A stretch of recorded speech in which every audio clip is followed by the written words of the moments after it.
Welcome to the most silent of wafters, the 2022 big Range Rover. A car that I've recently driven, therefore lucky enough that it is still fresh in my mind how luxurious and comfortable this car is.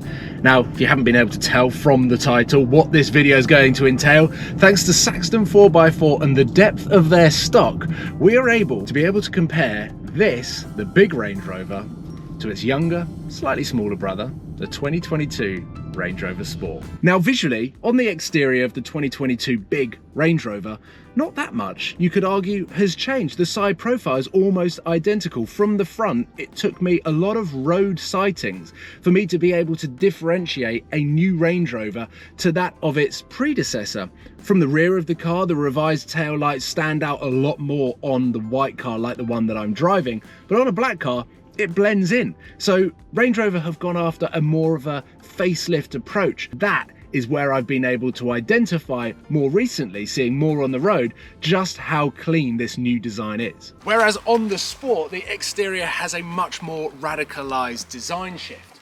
Looks to me as it bridges the gap between the old Range Rover Sport and the Range Rover Velar, which is no bad thing. Almost like a concept sports SUV. Very clean and sleek looking, whereas this is still a big old Range Rover.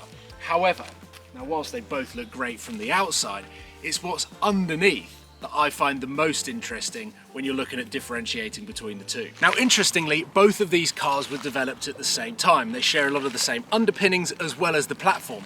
The larger Range Rover focuses on the effortless luxury. Four-wheel steer is standard, you've got a larger fuel tank, meaning you're spending less time at the petrol station.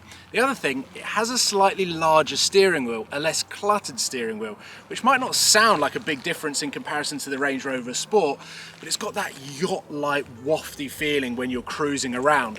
Whereas in that, you sit slightly lower, 20 mil to be in fact, and it's also a slightly shorter car. Not that you'll notice it, but it's more about breadth of ability and a dynamic drive. With no compromise to comfort, luxury and ride quality is the performance side. This car shares a hell of a lot of knowledge with the Aston Martin DBX, arguably the greatest handling SUV on the market. That's because JLR's new vehicle engineering director Matt Becker has recently jumped ship from Aston Martin, where he has spent the last 7 years and is responsible for the DBX, over to JLR. This Range Rover Sport has the same dampeners as a DBX. So from reading up on the two cars and doing my own little research, the biggest difference between the two is in the suspension. The big Range Rover has single chamber air springs, whilst the Sport has a dual chamber system, one of which has a variable volume to really give more of a dynamic variance to give that sports car feel. So here we go, the perfect segue to my first drive and driving impressions of the new Range Rover Sport. These are my true first meters in this car. The first thing I'm going to try and do is shift it into dynamic. The impressions instantly are this is a much stiffer ride. The steering is much more weighted. Here we go, into dynamic we go. Whereas the big Range Rover has got this almost wafty, effortless, magic carpet feel to it, what we've got here instantly feels more like a sports car. This is super interesting to jump between the two and be lucky enough to drive them both back to back. And for me, having my first experience of the Range Rover Sport, I almost had a clean slate. I'd cleansed my palate by driving the big one first. In the morning, it was super relaxing. It was so quiet inside. The way the steering wheel was, it just soothed me into my seat, and I just got nice and comfy and realized that I was in something that I could drive with 10% throttle and feel like I was king of the road. Whereas my instant first impressions of the Range Rover Sport is that I'm gripping the steering wheel in a completely different manner. I am ready to go fast in this, even though a 20 mil drop in the seat position isn't that much. It makes a huge difference when the steering is set up to be a lot more direct and weighted. You feel more connected to the front wheels, and when you turn in, the car feels like it's actually going in that direction instantly. But also the suspension is much firmer. The body roll is near on zero, which is obviously something that has been taken from Aston Martin. And they've designed this car to be a wafter when you want it to be, but then be able to take advantage of going on the B roads for a more spirited drive.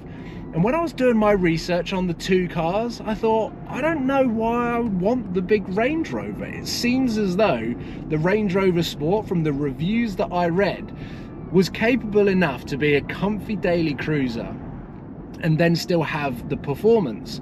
In my head, I was thinking, well, why do you need the ultimate luxury? How much more luxurious, how much more comfortable, how much more quiet can the big Range Rover be?